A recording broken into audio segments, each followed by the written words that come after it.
morning. Good morning. I feel like that song ended right on time for me. So thought we jump right in.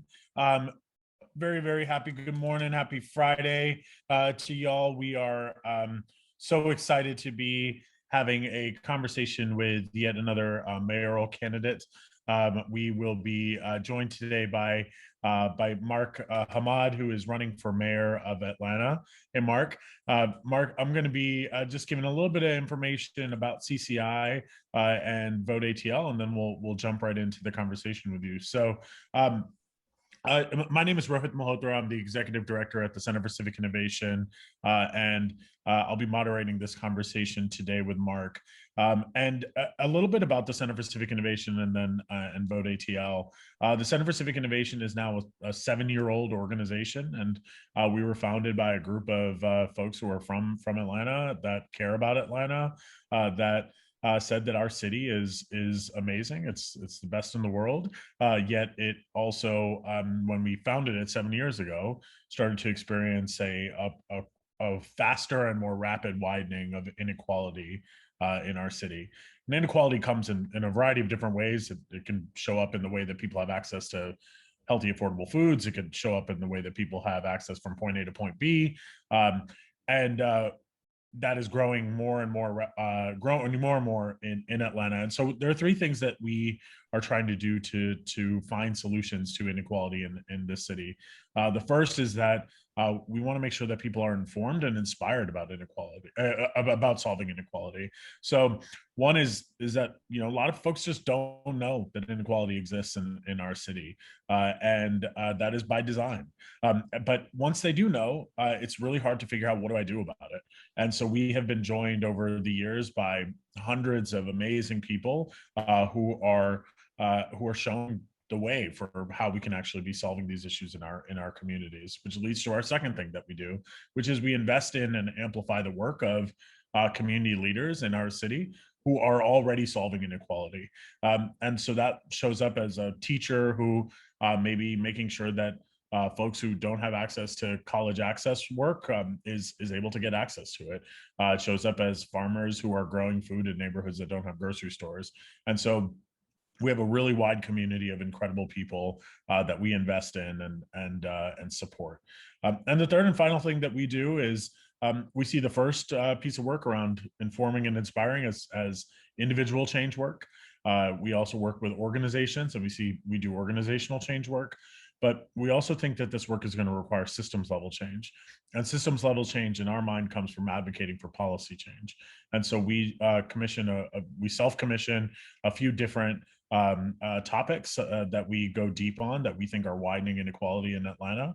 And we spend quite a bit of time doing the research of how to actually solve those things. And we publish that research. For the public. So we just recently published a report on the neighborhood planning unit system that you can check out at npuinitiative.org. And that's about the work that we do. 4 years ago, during the 2017 elections, we decided that one thing that people needed to be a lot more informed about and then inspired to take action around was our local elections. And voter turnout has been dismally low, and that is not just because people don't care. In fact, some people don't vote because they do care, because they have been burned so much over and over and over again. And so we partnered with a number of community-based organizations to bring attention to these elections and also to have more conversations like this to make sure that you actually get to hear what the candidates, where they're coming from, and who your next mayor, city council, and school board makeup will look like. And so I wanted to just shout out a few partners. Number one, the Connect in Westview. Wanted to shout out Blue and Green Consulting in Ashview Heights, and wanted to also shout out Community Movement Builders in the Pittsburgh neighborhood. We will be holding in-community conversations for candidates running for council and school board with those partners. So more information on that coming up. And then next Friday, we're hosting a conversation with the city council president candidates. So that will be next Friday at 6:30. I wanted to shout out Butter ATL for continuously supporting us on the media side. and on the grid creative for also making sure that these programs come to life. So the format today will be, we'll talk to Mark for a little bit of time. If you have questions, drop them in the chat. If you're on Facebook, drop it on Facebook. If you want to, run to my home and knock on my door and ask a question, feel free. You can go to Mark's home, no problem there. We'll put our addresses in the chat so you can have true community engagement in this process. But in all seriousness, if you have questions, please let us know. We'll get to questions at the end of this conversation. So Mark, again, thank you for being here and for sitting through my introduction as well. But wanted to formally welcome you, and wanted to kick off with the same question that we ask every candidate and anybody who we do these events with, which is, we'll get into your campaign platform and what do you want to see as the potential next mayor of Atlanta. But first, I want to hear why public service. Where does that come from you? Where does that stem from? Sure. Before we get to that, I do want to take the time to thank you and the rest of the CCI for coordinating this. A lot of people watching don't realize how much time, effort, and energy it takes to produce all of these candidate interviews. And I applaud you for taking the time to interview all the candidates who want to participate and also doing a long format. It takes a lot of effort and energy, and I think it's very valuable for the voters. So thank you for that. Thank you, To answer your question about why public service, just a little bit of background. I've never done anything political in my life. I've never run for office. I've never been a part of a campaign. I'm apolitical in a sense. I'm running as a nonpartisan, and my background as an engineer, I'm probably an introvert. So this is definitely pushing me out of my comfort zone. But I feel I was called to run, and when I say that, we have a lot of serious issues in the city, and I don't see leadership or our elected officials addressing them at all. And it's not like the most serious issue is a pothole or bad roads, and the worst problem is bent rims. With the crime and the violent crime, these are life-changing events, and people are getting injured and or killed. That's serious. That's irreversible. So when we drag our feet on in an action, people are getting hurt. Secondly, so it's number one, the crime, that so much of the crime is preventable. It's not the crime itself, it's the fact that so much of this crime I feel is preventable, and our elected officials aren't doing anything. Secondly, I was born and raised in the Atlanta area, and we have pockets of poverty that have not been addressed. And we have so many elected officials come through over the years, over the decades, and always make that promise that they're going to address poverty, they're going to address that inequity, and nothing changes. And it's really unfortunate. I get really upset when you go through some areas of town, just the awful conditions people have to live in and around. It is not acceptable. Yeah. So it's those two reasons I see in action, and I can't stand by anymore. I can't stand by on the sidelines. Typically I'm happy to just let the career politicians do their thing. That's your purview. We might not always agree with it 100%, but they're the career politicians. Let them deal with it. It's really reached a point where people are suffering as a result of inaction. That's why I'm here. Well, thank you, Mark. I appreciate that, and I think that we certainly, a lot of what you said is undeniable. So it's rooted in the reality of this city. So I do want to get into a little bit more about you. I know that you are, apolitical, and luckily this is a nonpartisan race, so you don't have to put a R or a D or an I next to your name, so you can be completely, behind that. You are probably the first introvert I've interviewed, so that's great. Most people probably have the E in front of their Myers-Briggs, but I would like to get a sense of, you said you grew up in the Metro Atlanta area. Where'd you grow up? Tell me a little bit about your family. Sure. And I do want to address, you mentioned this is a nonpartisan race. If Atlanta did have a primary system, I would never even consider running. Yeah. There's no way I could make it through a Democratic primary or Republican primary. So I do think that's a huge benefit that Atlanta has. I know it gives voters more choice, but also, having to sift through 14 candidates. But overall, I think it's a benefit rather than being locked in with, here's our two candidates. Yeah. So you asked about my background and how I grew up. just to give a little bit of background about my family, my dad's an immigrant. He's Lebanese. He came to the U.S. in the late 70s. He made his way to Cleveland, Ohio to do his residency, and that's where my mom was in school, nursing school. They met, and there's opportunity in Atlanta, job opportunity and additional schooling down here. And my folks moved down to Atlanta in the late 70s, and the rest is history. They decided to plant their roots here. I have one brother, and we grew up in what is now Sandy Springs, but Atlanta's been our home, and we're very fortunate that my parents still call it home. My brother calls Atlanta home, and I call Atlanta home. So we've grown up with this city. We've seen it transform, and there's a lot of potential here. I want to continue to see it, Atlanta rise. I have a son now. I have a 10-month-old son. Oh, congratulations. Yeah, thank you. So Yeah. it's kind of that next generation. What is the change that he's going to see over his Yeah. lifetime in Atlanta? And what is that going to look like relative to how Atlanta grew during my lifetime? I think there's no doubt a lot of growth in Atlanta, since I was born and raised here. A lot of it has been positive, but we are coming up to what I believe is if we don't address some issues, a point of no return in the very near future. Yeah. So it's So tell me that have you I know you got a vision for this city. We're going to get into that in a second. I think voters want to know a little bit more about you, especially as an maybe a little more introverted candidate. There's not much, even when we were looking up to get information about you, like you're hard to find information about, man. So I think it is.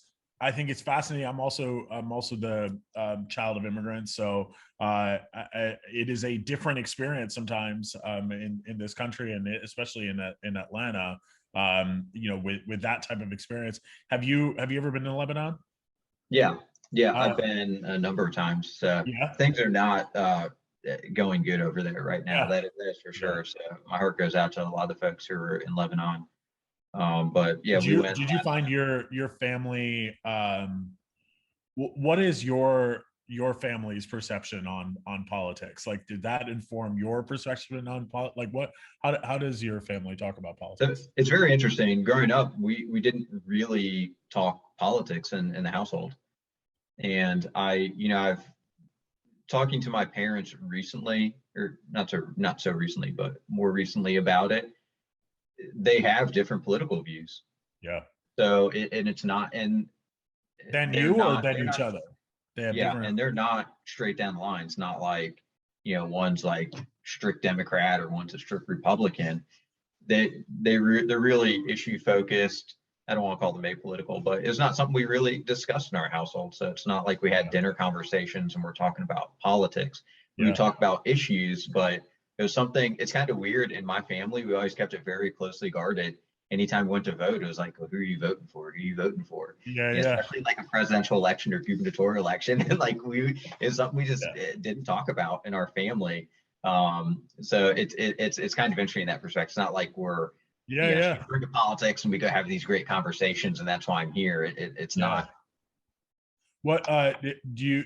What were your parents say about you running when you talk to them? What do they think about you running for office? Are they I like, Mark, what are you doing? So Or, it's not too far off. So I okay. remember, making the decision to run and talking to my wife about it. And I went to go have dinner with my parents, and I sat them down. And I said, I want to let you guys know I've decided to run for mayor.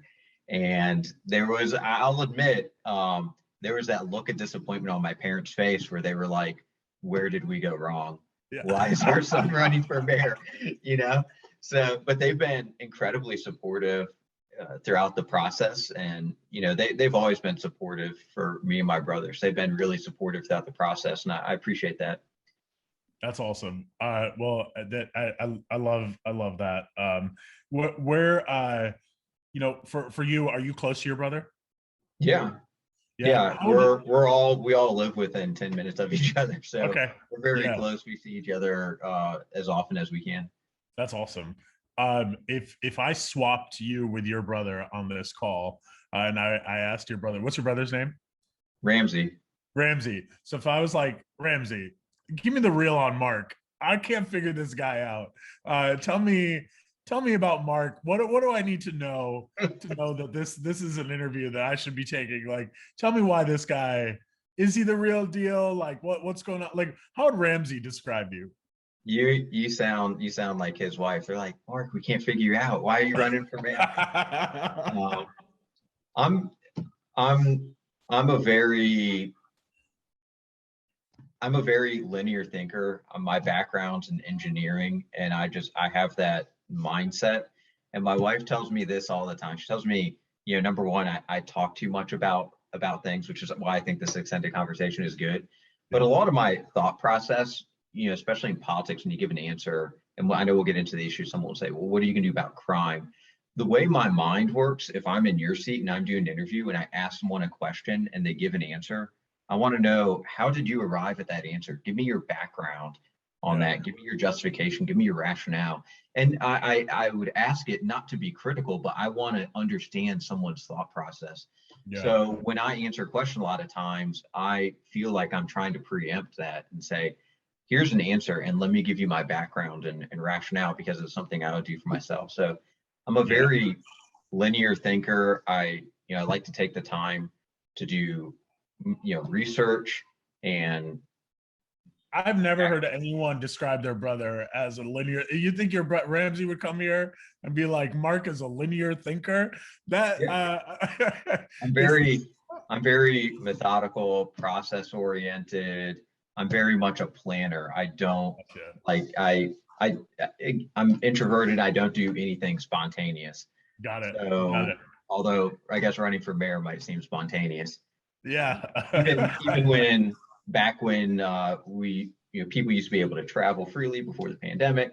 Me and my wife would go on vacation.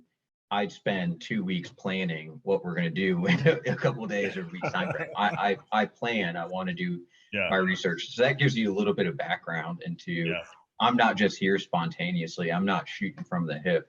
I put a lot of thought into this. I put a lot of time, effort, energy into it. And this isn't just an endeavor. This is a passion of mine. But I hope that gives some background No, it into does. It does. And the I think, type of person I am. And just to answer your question, you guys could find a whole lot of information on me. I mean, that's by design. Again, yeah. I'm an introvert.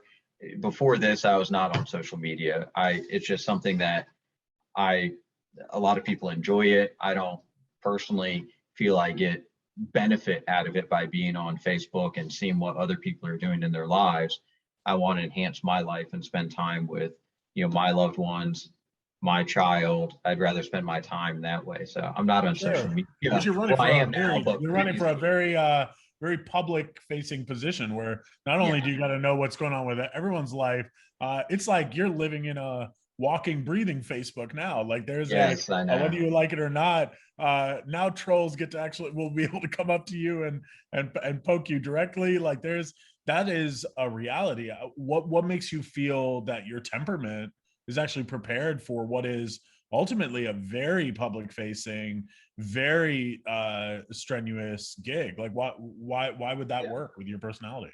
I think well, two things. I have the mental fortitude. Number one, you have to prepare yourself for this. Politics is dirty. There's no doubt about it, and I've seen some of that on the trail. But I have the mental fortitude. Number one, to know and anticipate that, and number two, I go into this. I'm not going to convince everyone, right? If I'm going to go talk to someone about, here's my platform and ideas for how I'm going to reduce crime, there are going to be people who have fundamental disagreements with me, and I appreciate that. I get it, right? I might be on the other side of an argument or a justification they have. So I go into this knowing I'm not going to convince everyone. So that's okay with me. I don't need to. Here's Uh, my platform.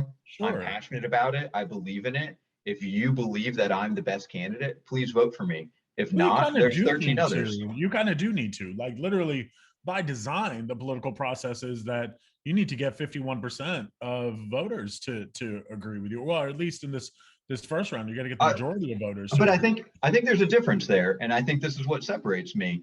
I'm not running to win, and I know that sounds strange.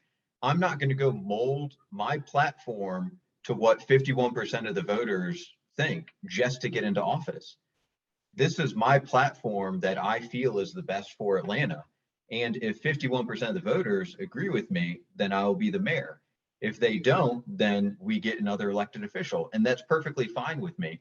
I feel that differentiates me from a traditional politician, where a traditional politician, they have, especially the ones that are able to raise money and they have consultants, they're looking at polls, they have consultants, and they are crafting their message based on the feedback they get.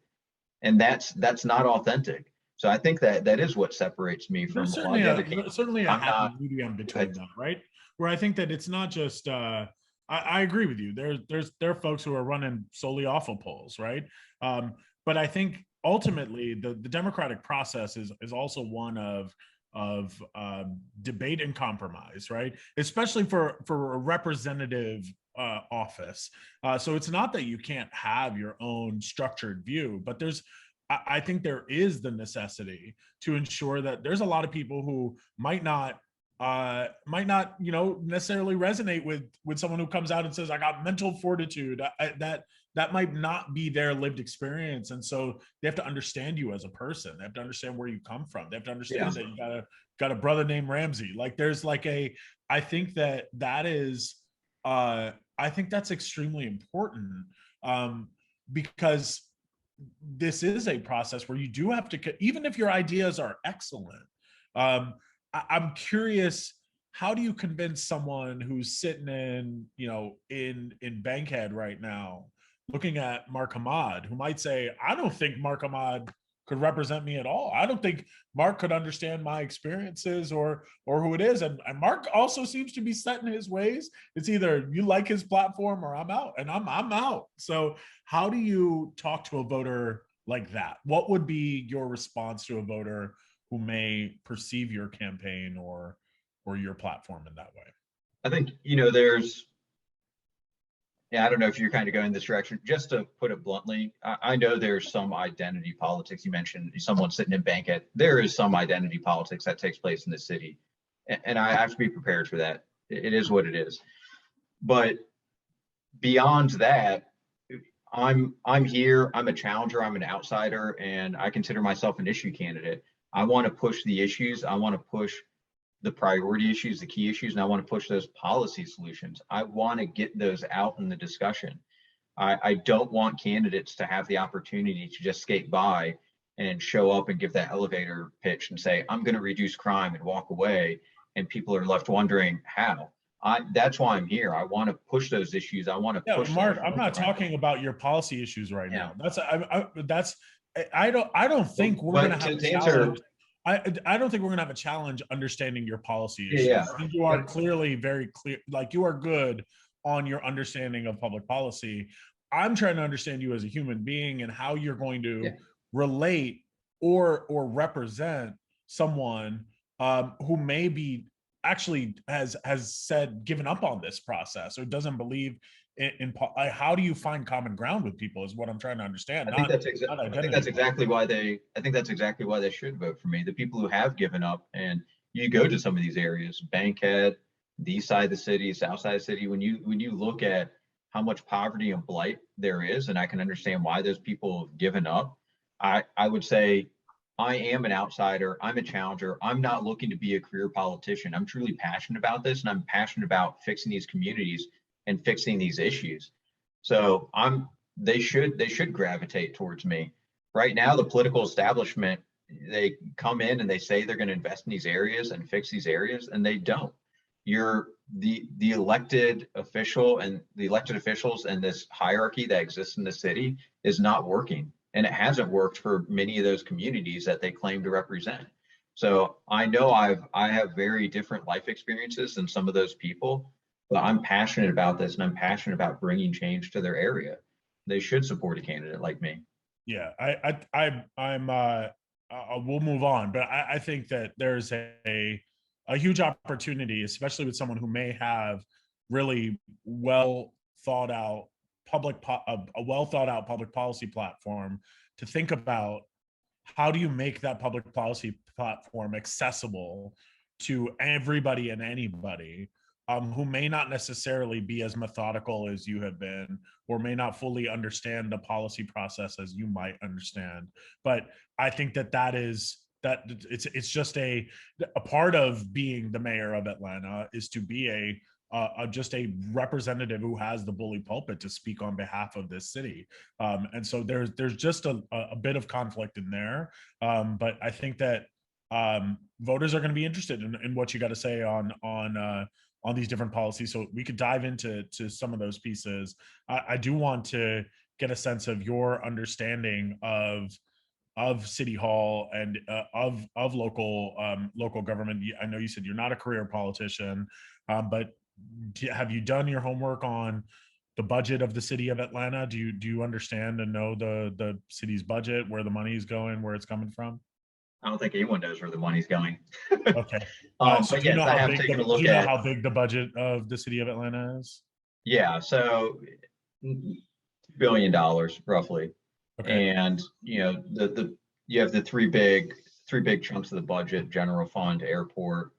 Um, so yes, I've taken a look at that. I haven't gone through line by line in the budget and to If say, anyone okay, would we do have that, I would money expect going you here to and do money it. going here. But I understand the big chunks. I understand where a lot of the big thing, especially in municipal budgets at any level, is you have to understand, fixed cost. What are your fixed costs, and where's your discretionary? I mean, that's your firepower, is your discretionary, and how much room to maneuver do you have with your discretionary budget. Now, of course, as the mayor, you're presenting a budget to the city council that they have to approve, and everyone's going to have their priorities and pet projects, and that's going to be one of the first charges as mayor, is putting together that budget. So there's going to have to be some negotiation and compromise and political process that takes place there. But the key is understanding how much discretionary budget do you have. And in Atlanta, when you look at that top line number, $2 billion, our discretionary is what, maybe 10% of that at best. So we don't have as much discretionary flexibility as maybe other municipalities or other levels of government do. Okay. So, I mean, I guess if you were to become the mayor and you are responsible for the budget, what specific areas would you either change, move, open up to create more discretionary funding? How would you alter or move the budget in order for it to represent, the type of budget that you are hoping for, or hoping would happen? I think there's a number of avenues. Number one is understanding our revenue streams. Again, I think people oversimplify and they think the city of Atlanta is only funded by property taxes, which I think everyone's gotten their property tax bill by now. But everyone thinks that we're solely funded by property taxes. That's not the case. We have dozens of revenue streams for city of Atlanta, and the airport's a good example. It's essentially self-funded. So the money that's revenue that's raised at the airport has to be spent at the airport. It's isolated. We can't pull that money out and go use it for homeless services. We can't go use it for other purposes. So there is some discretionary elements of the airport budget, but we can't go use it for crime and a lot of these bigger issues. So that has to stay isolated.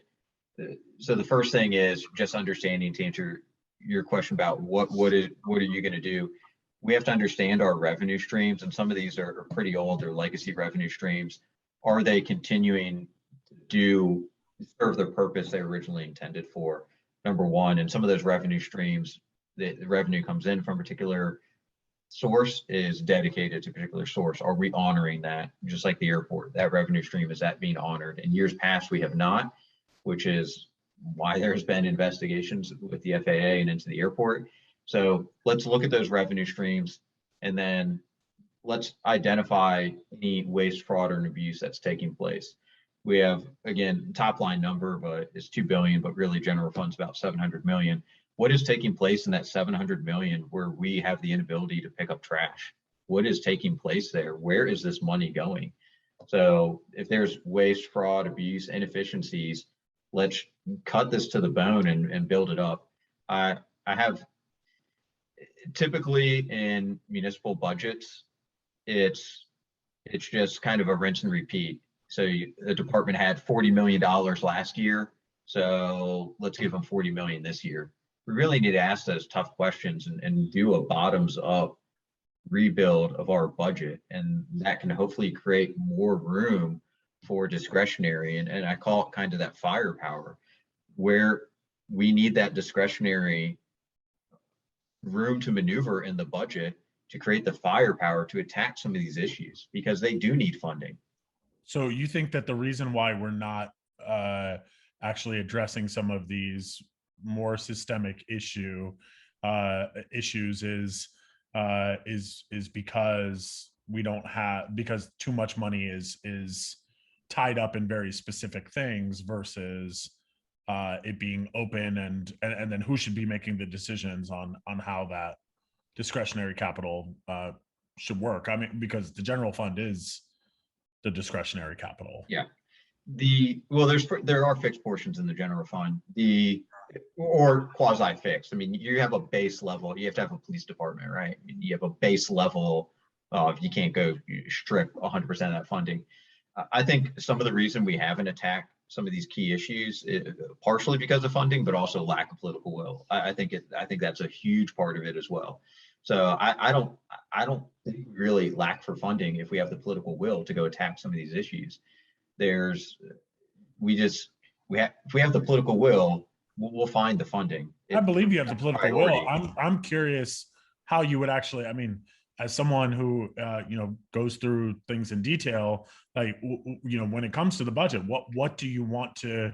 I think if voters are like, okay, this is going to be a mayor that's going to help us figure out how we become more fiscally responsible. It sounds like you want to cut where there's inefficiencies. Awesome. A lot of people say that as well. Like, but you move and then they say, okay, I'm going to use the money differently. Fine. Heard that as well.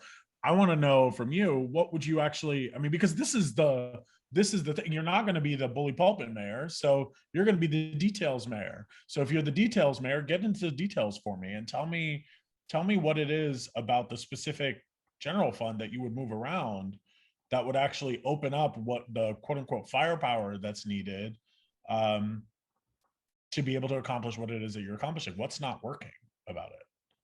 I think there's too many hands in the pot. If you look at, again, it's a collaborative process between the mayor's office putting together a budget and making sure it can pass through the council. So everyone, that's no different than what we see at any level of government, at the state level or at the federal level. People you're gonna have to reach compromise. So all the council members are gonna want their hand in the pot. They want to make sure that there's money going back to their district and to initiatives that they champion and they support. And that is part and parcel watering down some of this budget. We need to get, with an election, if I'm elected, I feel I have a mandate as mayor. People want me to address the key issues, and we need to have the budget to do that. So that's number one. Number two, another thing I think we need to look at in this city, there's a very good chance that our budget structurally is insufficient. So I think anyone who's taken maybe a cursory look at our budget would understand that we have too many private nonprofit organizations backfilling basic city functions. Number one, we are over reliant on federal money. What's an example of that?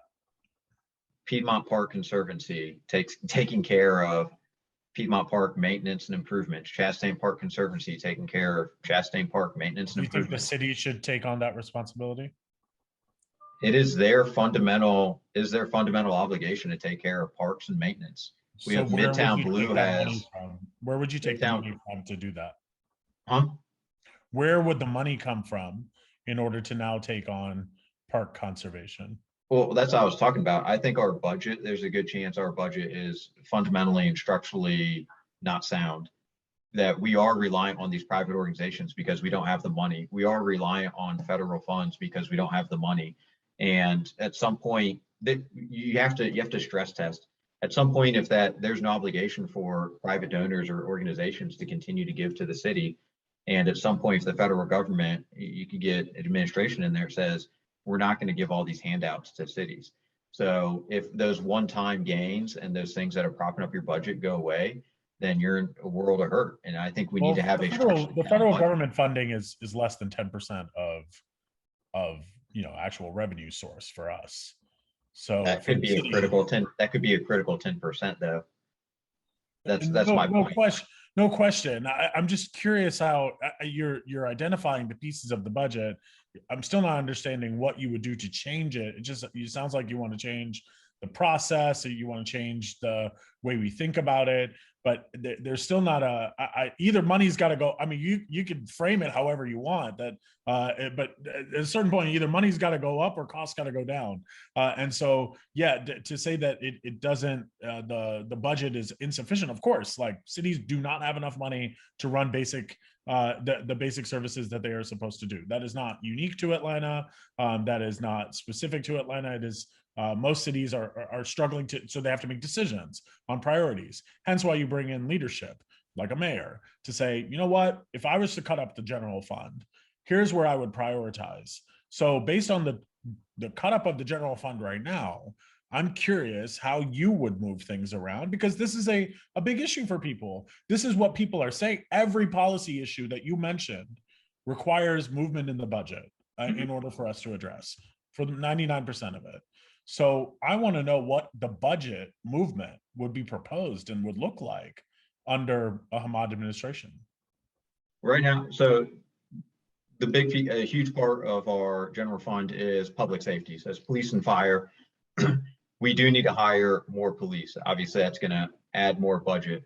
I personally think if we get into it later, there's other avenues to solve crime. Adding police is not in and of itself going to alleviate the crime. A lot of that is with the courts, and the Fulton County DA's office needs additional resources. So there could be potential budget add there. We need to supplement the resources that are in Fulton County DA's office in some form or fashion, because a lot of the cases that are there are from the city of Atlanta. And right now we haven't seen our leadership step up and do anything. Fulton County is the one who had to step up and backstop and provide some emergency funding for the Fulton County DA's office, not city of Atlanta.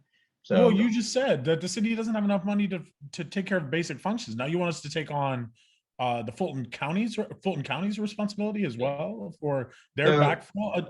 Just because they happen to reside in the city of Atlanta, of course, cities reside in counties. That is just it's a moot point. Like the counties themselves are responsible for taking care of core functions that happen within their cities. So it's a I've heard this a few times from a few candidates.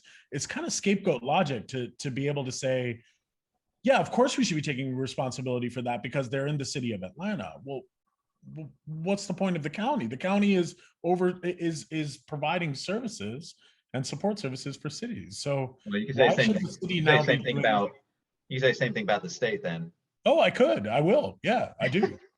So I do think there are confines within what a city can and cannot do. And I think where folks start lying is like, and not that that's what you're doing, but where I've watched other candidates kind of get away with some of this narrative is, I'm going to do this, I'm going to fix this, and I'm going to do this. It's not. You can't be the coach of the Falcons and tell me what the Hawks should do, right? Like at a certain point there is a distinction between these entities. Not that they shouldn't work in lockstep. I truly believe they should. But what you're talking about is an increase in our budget in order to accommodate for insufficiencies within another municipal function. mhm.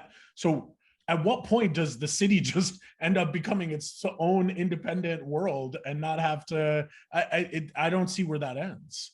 Because then why don't we take on some of the inefficiencies that's happening at every layer of government then in our city? How big does Well, our budget need to be? that is the most significant insufficiency that is taking place right now Is what? in the Fulton County DA's office. Their backlog of thousands of cases, and that is putting our citizens in harm's way. How is it So putting to our your citizens in point, harm's way? to your point about Can you that's tell me Fulton how it's County. putting our citizens in harm's way? Say that again. How is it putting our citizens in harm's way? How is the insufficiencies in the Fulton County DA's office? Yep. So the number one, when Fani Willis came into office, she was made a lot of noise about the backlog in cases. And she came in, the courts were closed. There was a slower movement going through the courts, but there's a backlog of cases from the time when Paul Howard was the DA. And she made a lot of noise that she needs resources to process these cases and make sure that they are not dropped.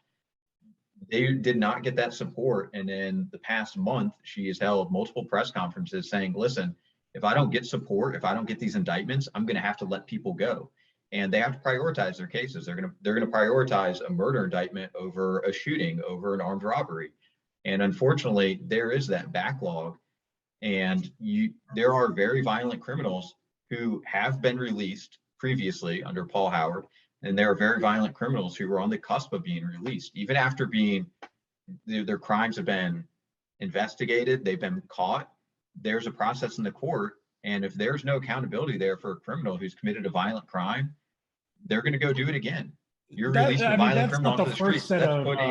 That's putting our community in harm's way. You asked how that's putting our community in harm's way. That is directly it. Right. These are slight fear mongering, right? Like there's a slight fear mongering. This is directly from Fani Willis. Oh, I know. I've read the same report. The same report you read. This is what her office is saying. This is what her office is saying. I hear you, right? What she said was that what they would prioritize is to make sure that the cases that are high crime, murder, those types of crimes, those are the ones that they are prioritizing right now. The folks who will likely be, there are a lot of folks who are inside of that justice system, because every single question I've asked you've used the word crime in your answer. So if we're going to go there, like the truth is there's a lot of people sitting in Fulton County who shouldn't be there, that are under that shouldn't be there in the first place, because we got a lot of broken statutes, broken laws. We got people who are getting locked up. Why shouldn't they be there? If they've been charged and convicted with a crime, why shouldn't they be there? That's not that, because people get picked up for crimes all the time. We know this. This is statistically true, where we have, especially if you're a young Black kid in Atlanta, your chances of getting picked up or getting cited or getting for basic. I mean, we just looked at a statistic the other day where it was close to 80% of jaywalking citations are given to young Black men. Is anyone in jail for jaywalking? No one's in jail for jaywalking. No, nor should they be cited for it. What I'm trying to show is the disproportionate effect of our law and how it affects Black residents of Atlanta. And and that is a reality. The fear mongering of there are going to be criminals who are going to come out on our streets and kill us is a little bit is not in tune with the reality of how our there's no way our federal government. I disagree. I disagree completely with your narrative. My focus on crime is violent crime. I'm not out there saying I'm going to lock up people for jaywalking. If you're focused on violent crime, where is it that the city's responsibility is coming in that's going to reduce violent crime? How is the city going to reduce violent crime? We need to liaise. Yeah. So number one, my focus is on violent crime, and I'm relying on the experts in this. So the experts are the police, the DA, the GBI. They have studied this, and they've studied this for a very long time. There's the Atlanta Repeat Offender Commission, has been around not quite for a decade, but for 6 or 8 years. They issue reports, and they focus only on violent repeat felons. And you can go look at all of their reports. There's been a long-standing trend in the city where these are the drivers of violence. This is what the GBI said was driving violence earlier this year, is repeat felons. It's not people who are just saying, hey, coronavirus is going on, I'm going to go commit a crime.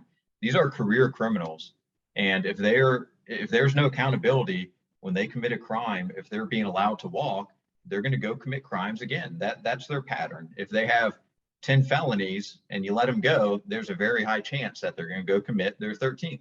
So it is putting our community in harm's way. And these are violent crimes. I'm not talking about jaywalking, and other people want to talk about nonviolent crimes or victimless crimes.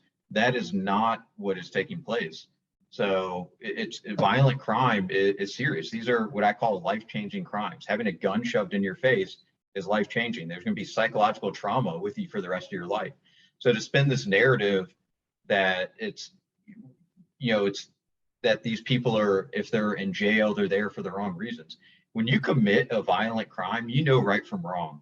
Putting a gun in someone's face is wrong, and to say that someone like that should not be in jail, you're conflating. I think that's incorrect. What I said was that the folks who are in Fulton County, not all of them have committed violent crimes. In fact, a large portion of them did not commit a violent crime. So the folks who are going to get quote unquote released are the what the county has said is that they are really trying to push those cases. There are ones that they may not get to because they have to prioritize the violent crime Yes. cases.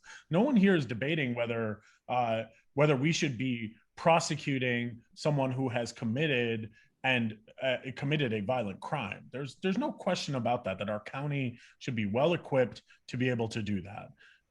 My So there are two things that were conflated there. One is that I think there is overcrowding in the Fulton County jail system. I think a lot of that has to do with there's a lot of folks who are locked up for crimes that they did not commit. And I think that there's also people who have not even I think had that's, I just want to, I want to challenge you on that. When you say someone's locked up for a crime they didn't commit, yeah. there's no doubt, I'll give you, there is no doubt that there, given our prison population in this country, that there are people who are innocent. But to say that it's a large portion of the population, prison population, I think that's, They haven't been tried. They haven't even gone through process. They haven't. There's no like. There's a. I think that's. There are people who are just literally. There are so many people inside of that jail who haven't even been indicted yet. Like that's the problem. Is you can't even say that there's a bunch of people sitting in the jail who have been indicted because they haven't even gone through the process. So that's the part of the problem, is that this is a facility that's not just housing people who have gone through the beautiful justice system and now all of a sudden they are just waiting for their arraignment. Mhm. There are the Justice Department has dinged this. This is well documented. There are way too many people sitting inside of Fulton County jail system that have not even gone through an indictment process. So all I'm getting at. So I guess my point is I want to supplement the DA's office to get this process moving faster. What is the issue with that? You seem to have an issue with that. I do, because I don't believe that's within the purview of what the city of Atlanta is. My question started with, where in the budget would you supplement now helping Fulton County to make sure that they can process these indictments or process people going through trial? Where in the budget that's how this started, was for me to understand there's a lot of things you want us to take on. I'm trying to understand how that's actually going to happen in the budget that we have. I think, number one, to kind of go back to the budget, we have to look for, number one, prioritize. So my priority: crime, basic city services, homelessness. So anything, if there's something that's priority 10, should we be considering it in the budget, or should we repurpose that money?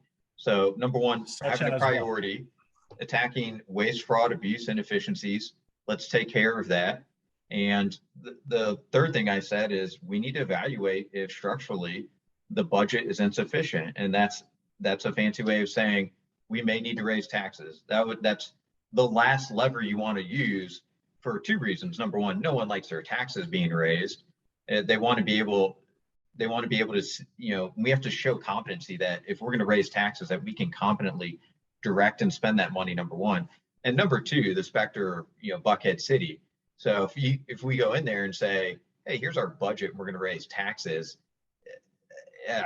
that's tough. That's like a done deal for Buckhead City. So we're in a little bit of a pickle where we have to find the money and at least get through that November 2022 referendum, and hopefully Buckhead stays, before we even consider raising taxes. It's a real pickle, and I hope you understand that and appreciate that. Yeah, I understand it. I think that my concern with where you are, I mean, the vast majority of our the majority of our spending, close to 50% of our spending, is on police and fire in the discretionary fund.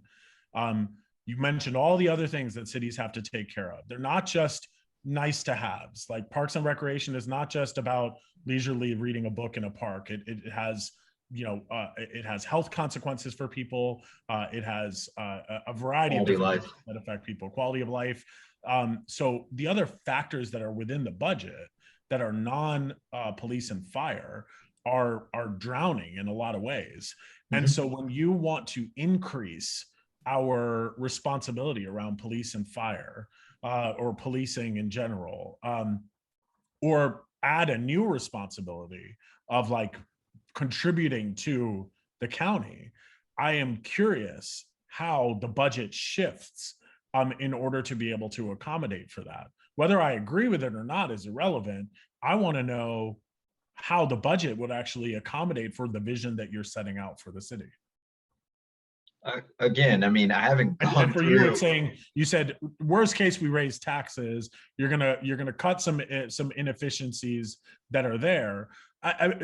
But I'm not getting any I mean, specifics on you're where you're essentially trying to asking me cut. for you're asking me for Mark Hammad's mayoral, budget. Here's my 1,000-page budget. I have not gone through the Oh, I budget don't want line a by thousand line to be page able to budget. tell I want to you know what you're I'm going to going to cut. redirect from this program to this program.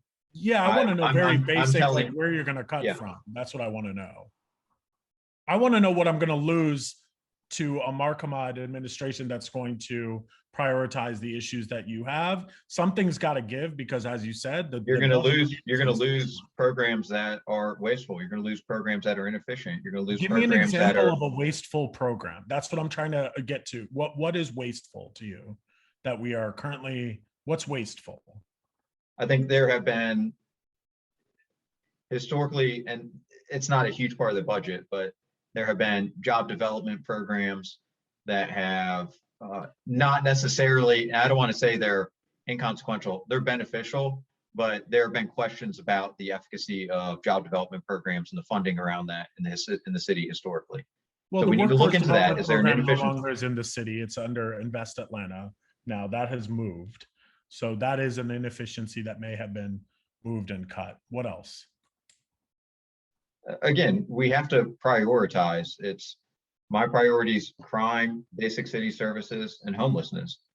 So number one on the crime, I don't think we have an authorized capacity for, or authorized staffing level for the APD. We have to get up to that level. So I'm not asking for an amount above and beyond that. I'm not, some other candidates have said they're going to hire 500 or 750 police officers. That's a budget challenge. I'm not going that far. Police alone are not going to solve this crime issue. We need to direct our action towards the courts. So either the supplementing and being able to assist the DA's office, I don't think it's going to be relative to the $700 million that are in the general fund. I don't think it's going to be a significant hit, but it is money well invested to keep our citizens safe and get these cases, get that backlog out of the DA's office. Now, I understand your position that that's Fulton County's responsibility. Independent of whose responsibility it is, to me, as an outsider, going back to, I've not been a politician. To me, as a citizen, kind of putting my citizen hat on, that's an excuse where people are just passing around the buck, and there's just this bureaucratic excuse where they're saying, "Oh, that's their responsibility," or "That's their responsibility." No, but If it is literally no their one's taking that responsibility. responsibility right now, and we're having problems on both ends. Like you said, there's people who haven't been indicted who are in Fulton County. There are people who have been indicted, convicted, and charged who are not in jail. So on both ends, there are problems. And I don't see any issue in the city of Atlanta just kind of cutting that bureaucratic tape and saying, let's help our citizens, let's help our DA, who we send a lot of cases to, and let's get rid of this backlog in the courts. Yeah, I think that my challenge to this narrative is not just the delineation of responsibility between the county and the city, which is not mine. It's through the charter. Like there's not I didn't create that delineation that, oh, everyone should, it's not, oh, everyone kumbaya, figure it but out. there's no reason we can't provide support. There's a budgetary reason, which you just mentioned, right? Now, so we're well, under Kasim Reed, he gave money to Paul Howard. So we could, when Kasim Reed comes here and has that conversation, I'm happy to have that conversation with Kasim Reed. Trust me, you don't have to get me on that. I think I think for me, the reason why the crime narrative is interesting to me is that there is, you said, yes, we can't, police officers alone are not going to solve the challenge. We are in agreement. And you said, what we're really going to have to do is figure out how we divert some resources to our court system, because, again, police officers are not going to do that. My challenge in that is that the assumption in there is that our problem with crime really has to do with how fast or how efficiently we're processing it. Whereas there's another narrative, which is we're not actually addressing the actual the actual core reason why crime is existing in our city. We will end up, you could build as many jails as you want. You can keep putting people in jail. We've tried this before. This is not a new narrative for Atlanta. We could keep locking folks up, and then you will get to the point where our jails are so filled and backlogged that we can't even be efficient anymore. So it's a cycle that we're almost, it's a self-fulfilling prophecy here. I agree. So, I agree with you on that. so I want to know that where I get concerned, right, is when you say we want to increase our budget to take care of these things, when those are already the majority pieces of our budget, a lot of those quality of life things, when you reduce quality of life, when people have a harder time being able to get a job, harder time to access food, harder time to get from point A to point B, when their quality of life dissipates, crime goes up. So I am concerned that we will lose some key aspects because of the myopic focus on crime, policing. It just seems like it would cut out the actual programs that could help solve against that. Do you believe in kind of pre-arrest diversion, or do you have policies or principles or things that are actually more rooted in the prevention of this, or actually solving the cycles of Yeah, I mean, recidivism?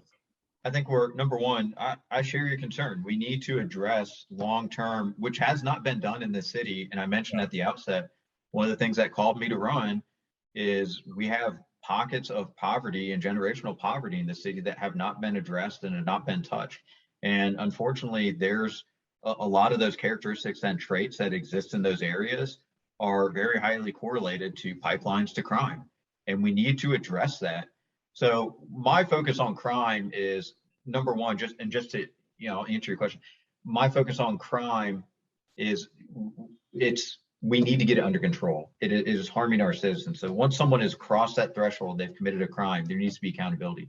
We also need to address the other part, like you said, the pipeline. What are some of these factors, environmental factors, that are highly associated with individuals getting into this, these lives of crime, or taking that first step into crime? Can we cut that pipeline? And the answer is yes. Those are longer term. That is not overnight. So those are longer term. And I've been very vocal about how we need to address economic mobility. And throughout my life here in Atlanta, some of these neighborhoods have not changed. They've not been invested in. And this is where I do have an issue with career politicians, because it does take a political will, and you have to have the time to be able to continually invest in these areas and in some of these programs to see these benefits matriculate. It is beyond the political lifetime. So political lifetime is typically 4 years. Maybe some people can stretch it to 8, but politicians think very short term. They want short term benefits. They want to be able to parade their accomplishments. They want to be able to put themselves in a better position 3 years from now when they're running for office again. So a I lot of guess I just politicians wish focus on. I agree with yes, dude. So Politicians, we you're failed right. I mean, to like, we you failed don't to have to keep invest long reiterating. term. Yeah, I agree. Politicians suck, man. There's no question on it. Mhm. They lie. They tell a lot of untruths. We've already seen that. Like, there's no question about it. I just get concerned when there's such high urgency around addressing crime, and Mhm. yet when we think about poverty, we think about it as a longitudinal thing, and that, oh, we will, over time we'll be able to address, maybe we can get to have you ever been poor, Mark? Probably, I've always had food on my table. Okay. When you are poor, um, there is a mentality that you are told that you constantly have to wait. And then in addition to that, the neighborhood that you are often in, the places where you live, the places where you get your food, the communities that you're in. Now, they are targeted, a lot of the increase of police officers get diverted to these areas because in many cases, the color of your skin and who you are and where you grow up, what neighborhood you're in, is a corollary between whether you are perceived to be dangerous or not. And I hope I don't have to explain that. I hope that is deemed a reality of living in this country today and living in Atlanta today. But because that's so many people's reality, when we say what we're going to do to address generational poverty, the generational poverty addressing mayoral candidate, who I am excited that said that and started with that, then says their priority to address generational poverty and generational issues is their number one priority is to address crime. As a person who has grown up poor, and certainly not necessarily in the same conditions as many are still going through today, that resonates for me of great. It's coming from me, right? There is not a feeling for there is not an empowerment of these neighborhoods. And one thing I want to make crystal clear is just because you're in a poor neighborhood doesn't mean it's not a beautiful community. The only thing sometimes you have is community to prevent yourself from going crazy and prevent yourself from facing the realities that the city has created for these neighborhoods. So I think it is extremely important that we don't just provide empathy, but actually that solutions. I'm hoping that in your top Well, if three you look at priorities, my second priority is basic city services. So I don't know if you've looked at my platform. I don't know if you've looked at some material I have. I want to you go said into these yourself, your areas. material is not that easy to find. We did look at your material. I did My material is review very your easy to find. material. It's on my website. I've reviewed your material on your website. What I'm saying is there's not a prioritization nor a clear sense of Are how you're telling me I don't have a prioritization about I this? am trying to understand your prioritization of neighborhoods that have been hit hardest and are over Yeah. policed. How do we respond to them? That you're not going to just over police certain neighborhoods as a way to solve generational poverty. I mean, that is your number one issue. I think you're trying to put words in my mouth. I've been very clear. My number one priority is crime. I'll say it again. Number one priority is crime. We have to get that under control. Number two priority is basic city services. Number three is homelessness. So my number two priority does address these areas. So which basic city? Yeah. Go ahead. Go ahead. If you go into some of these areas and you look at, there are blighted properties. There is just trash. There is filth. Some of these areas are literally dumping grounds. People will pull up a pickup truck on the street and dump the entire contents of the pickup truck on the ground, and the city does nothing about it. And I'm sure you're very familiar in the work that you do with broken window studies and what that does to quality life and what that does to someone's self-esteem and what that does to someone's self-worth and what that does to someone's sense of being living in those areas and around that. And when you're constantly reminded that you live in blight, that you live in trash, those are key factors that help perpetuate that generational poverty. My focus is to go in, get rid of this blight, clean up these areas, and have a basic level of basic city services where sidewalks are walkable and safe, streets are safe for cars. There are going to be areas it's just telling people, listen, we care and we can invest in you. And I know it sounds simple, but again, I think someone like you are familiar with what this does to an area and how it can help revitalize and invigorate and just give people that hope. I mean, a lot of poverty and, like you said, being poor, you've been there. A lot of it is the hopelessness. So if you can go into an area and just tell people, listen, we care. We're not going to let you live in trash. This is not a dumping ground. We're going to take care of this. If you have that basic level of services, you've given people hope, you've elevated them, and you've also removed some negative environmental factors that really prevent, especially children, really prevent them from being able to go get an education. And that is a key pathway. So this is a key priority of mine. And I just want to be clear about that.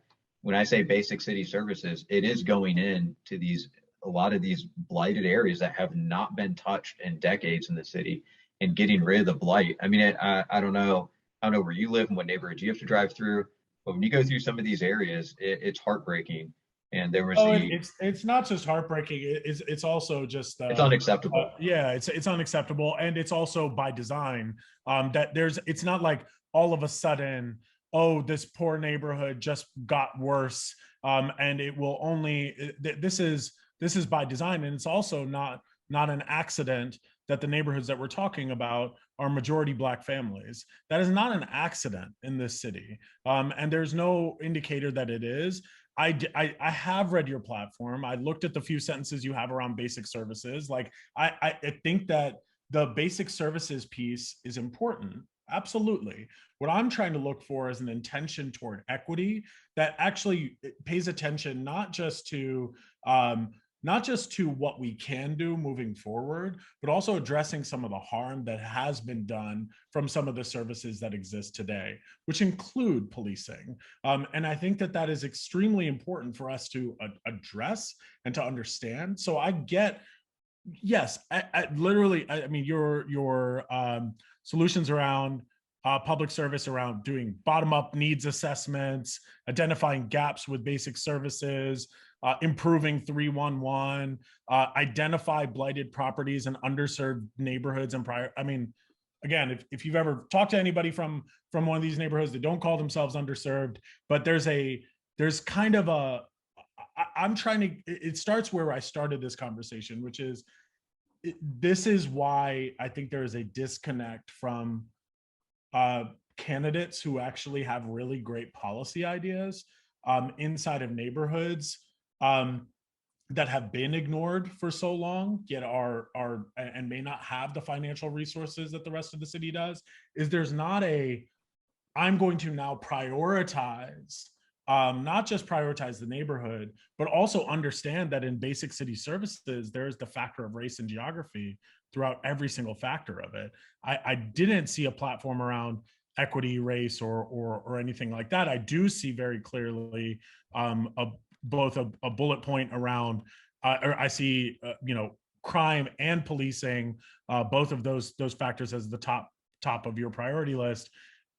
I just encourage you as someone who is running for political office that has a really strong message, I think, and an understanding of how public policy can be better for people, for us to figure out how do we embed equity into your platform a little bit more. And I don't know, do you believe it's already embedded in there? Am I missing it? Yeah, I believe so. I And I where do you believe it's embedded, and how do you actually define and use equity I in think, your? just to take basic city services as a good example, if you look across the city, hey, I'll give you an example. I mean, I live in Buckhead, and obviously there's a whole thing going on with the Buckhead city now, Yeah. and there's a lot in Buckhead, a lot of the folks in Buckhead, and what prompted this. This is not something that popped up last year. Crime has been an issue, but it's also a little bit return on their investment. People in Buckhead pay, some people in Buckhead pay a lot in their property taxes, and they look at their street leading to their house and it's just pothole ridden. They're like, "Can you pave the street?" It is a little bit of that return on Mhm. investment.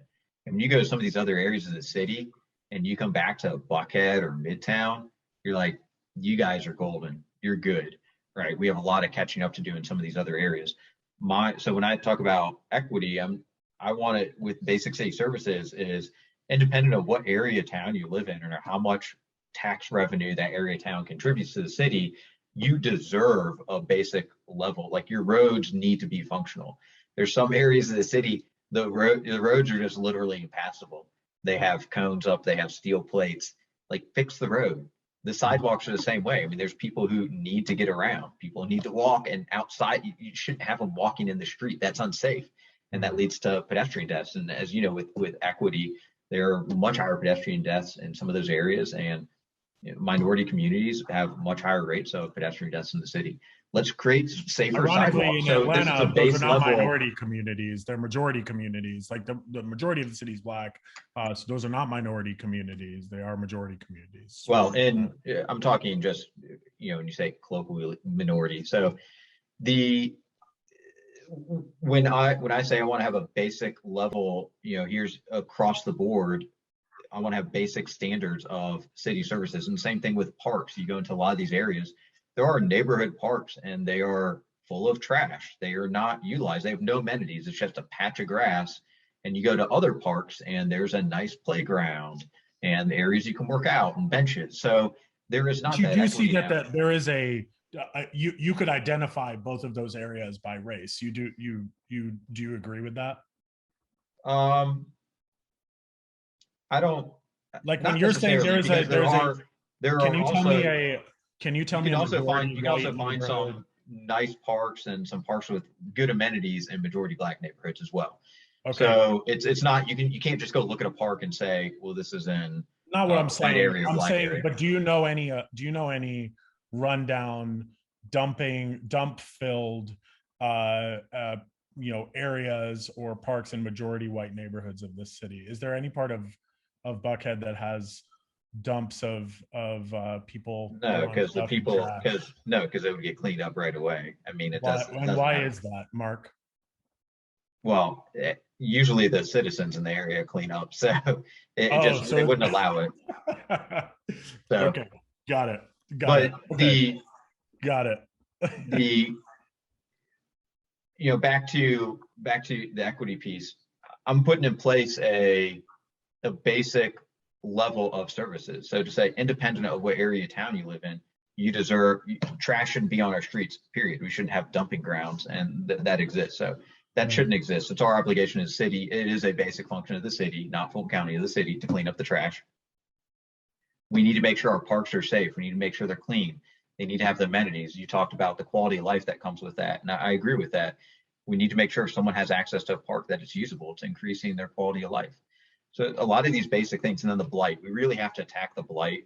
I know it's been in the news recently. The Forest Cove Apartments is just horrendous, and there And where again, are there's a those lot of located, Mark? Where are those located? Forest Cove Apartments. Yeah. I don't know exactly what area town. Those are down near it's down near the federal pen, I believe. Hmm. I could be wrong Got it. about that. Got it. Um, that's horrific. When you see the pictures and videos come from there, and that there's anyone living in those apartments, let alone kids, and it's just a lot of bureaucratic finger pointing because those are, I think they're under HUD. So it's just awful that no one stepped up and really done anything about that. And independent of the fact that those are HUD housing, there is a lot of blighted houses in the city and burned out houses.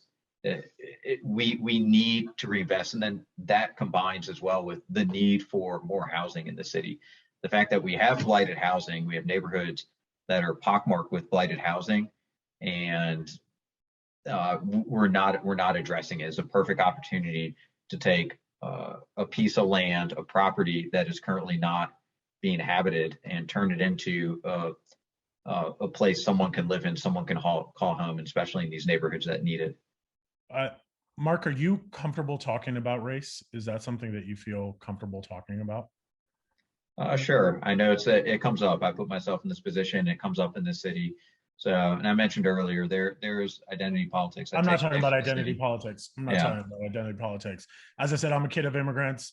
I understand that we all have our own identity. I want to understand whether you fully realize and within the data that you have gathered, um, do you realize the disproportionate effect that these negative services have on Mhm. Black residents and Yeah. communities? And do you believe that that is a function of systemic racism, or do you believe that that is just an accident? I'm not here to write history and look back at what has I'm caused asking you to this. read history, not write it. I'm looking I you for know, you to read but it. my point is, I'm I'm here as a mayor on what I'm going to do on the next You're 20 not mayor years. yet. I'm Yeah, I curious get it. of My as a I'm candidate for running. mayor, I Yeah, want yeah, a candidate who is cognizant on the history of race in our city. And I'm yeah, curious and to understand I your yeah, I understanding. agree. I'm running to fix these issues that have not been addressed in our city. And again, to tie back to crime, the crime in Oh this my God, city, I the just talked about victims. race and you go back to crime, I man. know. I just like I cannot I like Well, I'm I want to talk about the if you give You me a want to talk minute, about I want to crime? talk I about know. I know you want to talk about crime. I'm trying I to want to tell talk you that. about, if you give me a minute, I want to talk Yeah. about the victims of crime in the Give city. me 40. Yes. Yes. Go ahead. Go So ahead. the victims of crime in the city are disproportionately Black. And when you talk about violent crime, murder victims, shooting victims, the victims of violent crime are disproportionately Black, significantly disproportionately Black in the city. So as a candidate, I'm coming in, I want to fix this. That is something that will help these communities that have been marginalized, that have been impacted systemically, historically. I'm coming in to fix these. uh, my question was around your understanding of the history of race Mm-hmm. in this city. That there are the basic services that you are talking about have disproportionately hurt Black families and communities. Then when we talk about the inefficiencies in those services, those have disproportionately affected Black communities in Atlanta. When I'm talking about policing, we have Black communities that are much more policed than white communities in Atlanta. When we look at actual arrests, same disproportion. When you look at like who is actually, the crime is affecting, Black communities in Atlanta. When we look at parks, who has good parks and who doesn't, Black communities in Atlanta. At a certain point, there's an expectation that anybody looking to serve this city in public office has a recognition that this is not by accident. So this is by design. And I wasn't understanding whether that is something that is just inherently embedded into what you believe, so you're not saying it. So I thought I would ask it explicitly, which is, do you I think, believe yeah, that there I is don't systemic understand the disconnect racism in here. LA?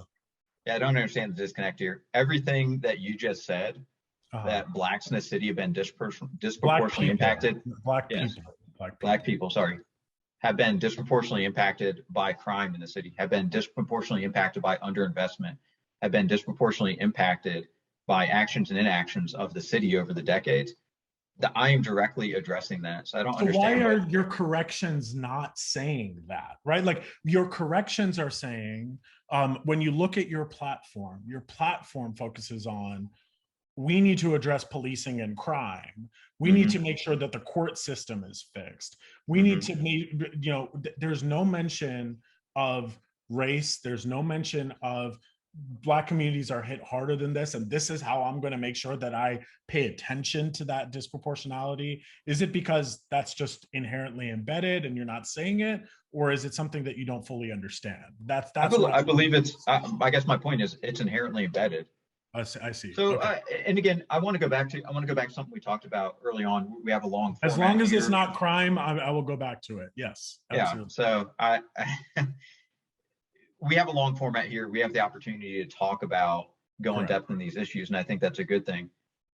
With campaigning, you get that sound bite, and it's real quick, right? So if you go look back at, if you look at some of my material I have on social media and what I've posted, and a lot of the questionnaires that I've posted to various organizations, I do take the time to address again that Black people have been disproportionately impacted. In a short format, with campaigning, you don't have the opportunity to explain all of that. So when I have to go explain my priorities, it's, I'm going to reduce crime, and here's how it's going to, you don't have the time to take 5 or 10 minutes to explain, here's how it's going to help everyone. And that the community, I think it's really going to help, especially again, focusing on crime victims, is the Black community. They are disproportionately impacted. And no one has been focusing on that. I haven't heard other candidates focus on that, which is unfortunate. So I think it is something, to answer your question, it is just inherent and embedded in my I platform. appreciate that. That's the So benefit of the doubt I was giving you. I don't, So I don't, I don't really, again, I have a different perspective than maybe most other candidates. I don't feel the need to go on my website and write, here's how I'm going to help Black people. it's not that. I don't think you need to do that, Mark, because that's performative. I think that what you need to possibly do is, when you are talking about Black communities, I don't know that marginalized, minority, and some of the other language pieces necessarily resonate fully, right? I think that that's one thing. The second thing Why is, not? because it presumes it is not actually talking about the fact that that marginalization and that direct first of all, they're not a minority, so that was the first thing. So that's just a factual thing that calling, and in the rest of the world as well, Black folks are not a minority, and brown folks are not a minority. So minority is just not something that, at least as a person of color for me, is I'm not a minority. To the rest of the world, I'm a majority. I'm trying to be, But I just want to let you know, I'm trying to be, there's a lot of with harmful words has been a concern in the last couple of years. I'm trying to be mindful of that. thank you. And That's good. some people take offense to using the term black. Some people take offense to the term using African American. Some people take offense to the Not term offense. minority. It's when you So call I just want to be, I blacks. just want to let you know, I'm trying to be mindful and sensitive that there is awareness around these terms because they do have strong connotations behind them. Thank you for saying that. Again, we use long format so that we're not going to publish this as sound bites. I have no interest in doing that. I want people to see the nuance of the conversation itself. So I am not sitting here pointing fingers at you. I'm using this as an opportunity for things that we have seen that I think can offer some correction, that are learning moments for everybody, right? I think the point is that people are not, the people themselves are not marginalized. They have been pushed to the margin, right? There's a that these are, it's a understanding, and this is a lot of what my colleague Nedra Deadweiler has educated me on. It's just and I think that if you have advisors and people around you who can kind of challenge your thinking on this stuff, it'll help you really start to think from the perspective of folks who are in these neighborhoods who may actually agree with you on the vast majority of what it is that you're saying. But it goes back to the beginning of the conversation, which is, this is how I think they might be able to receive you a little bit better, to understand. And that's not identity politics. It's history in America of how folks have been pushed to the margins, have been pushed so hard for so long. And I believe that as a kid of immigrants, that there is something in you that can understand that, right? I think that I do believe that you have thought through your public policy platforms. That makes sense to me. And I think that I encourage people to go read more about what you've written and what you have out there. I think that because you're running for the mayor of Atlanta and not the mayor of Buckhead City, like, it is extremely important that we recognize what the majority of this city looks like and how it has intentionally been designed to hurt Black neighborhoods and communities. So last thing I'll say on that is, and happy to have you respond, and then we could close out shortly thereafter, is on your website, I don't need you to say, this is what we're going to do for Black people. I think under each and every one of your platform and your policy bullet points, there's an opportunity for you to recognize the disproportionate effect that some of these challenges have had on Black neighborhoods and communities, only because I don't think that is understood by a lot of folks. And there's an opportunity to educate your base and also to show with intention that it is embedded into how you are a policy person, how you think about public policy, rather than making it so that people have to assume. That would just be. I appreciate that. I think part and parcel, my policy, it's embedded that it is addressing some of those systemic issues. The reason these are issues is because they do have disproportional impacts. If every neighborhood was fine and had great parks, we wouldn't need, and the streets were taken care of, we wouldn't need to address basic city services. So I think part and parcel, it is to address some of those issues. It's fundamental, it's built in. The last thing I'll leave you with on, when we talk about some of these issues, I think there is, we probably don't have time to get it. There is some element of identity politics in the city. And I talked about early on, I understand it and it is what it is. And when you say that, what do you mean? I don't fully understand what you mean. So what do you mean when you say that? Well, identity politics is. Do you think people are mean to you because you're a white guy? Is that what? No. What do you mean by identity politics? It's interesting being on the inside of a campaign and seeing the other side of this. When you go to certain neighborhoods in this city, there are posters, and especially during campaign season, posters, flyers, etc. And it's explicit. It says vote the Black line, and I'm sure you've seen that. Mm-hmm. There are people who, if they just looked at my platform and didn't know that I was white, they might say, like you said, this might resonate with them. We're going to improve these areas of the city. The second they find out I'm white, I'm not in consideration for them. That's identity politics, and I'm not going to change someone's mind about it. And I knew that going into this. The other thing I'll say about this, I was at a forum at Clark Atlanta a week or two ago, and Dr. Greer, who's the moderator, had a really good question that she put to all the candidates, which is when you look at, and she had a prompt with all the statistics, the average income for a white family and poverty rates, and the average income for a black family and the poverty rates. There's a significant disconnect there, and I'm sure you know that. And she asked, why should someone in this city continue to vote the black line? And that is a difficult question, and that's part of my campaign, is that the status quo is not working. And I'm not trying to make this racial and saying that. Oh, you just did. Yes. I'm not saying well, there's a difference. I'm not saying our leaders have failed because they're black. They've failed, period. That's it. And they happen to be black. So why did you have to bring it up then? If it wasn't because, so what is the point? Because you were the one asking me about the equity piece and how. Sure, there are black people who are going to vote for black people. There are white people who are going to vote for white people. That's my point. My point is that the status quo in the city, our leadership, our career politicians that have been in the city are failing the citizens, and that is continuing to propagate generational poverty, is continuing to propagate this divide that we see, economic divide, wealth divide, income gaps that exist in the city. Their failure of leadership is continuing to propagate it. And so part of my platform is coming in, and it's embedded that it is going to address these issues, that we are going to improve economic mobility. We're going to improve these negative factors and these trends that lead people to this pipeline that puts people into the criminal justice system. It is embedded in my platform. So that's the last piece I'll leave you with, is I feel it's embedded in there, and it's addressing all of these issues. And right now, our leadership for decades in the city has failed many citizens of the city. We have too many pockets of poverty and blight and generational poverty. And there's no reason that we shouldn't be able to change that in the city. And it just takes political will and priority. So for far too long, politicians, they talk about changing these areas, they talk about changing these things, and no action is taken. Nothing is taken. So I'm here to do that. I'm not a career politician. I'm not looking to run for office again in 4 years, and I'm not looking for this to be a springboard.